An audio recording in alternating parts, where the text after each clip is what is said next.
पवित्र गणेश पूजा उपलक्षे पिहाणिया मंचस्थ नाटक को उद्घाटन कले पूर्वतन विधायिका।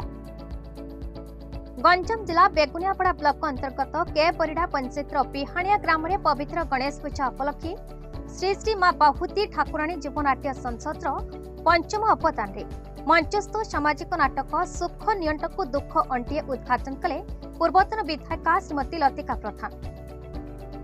एथिरे मुख्य वक्ता भावे राज्य युवा बीजेडी साधारण संपादक श्री प्रमोद कुमार पंडा जोग देथिबा बेले ब्लॉक अध्यक्ष प्रतिनिधि दुर्योधन गौड़, उपाध्यक्ष सुधाकर प्रधान, ब्लॉक बीजेडी सभापति सीमांचल सामल, आशिका समवाय निर्देशक ऋषिकेश मेहणा, समाजसेवी महेश्वर बराड़ा, पूर्वतन जिला परिषद सदस्य त्रिनाथ भूया समेत अनेक सरपंच समिति सभ्य और समाजसेवी उपस्थित थे।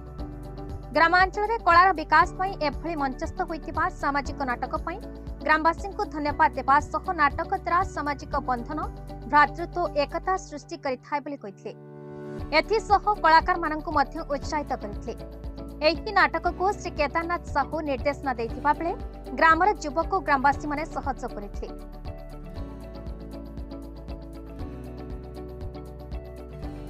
गंजाम जिलार शिप्रा पटनायक रिपोर्ट, भारत न्यूज।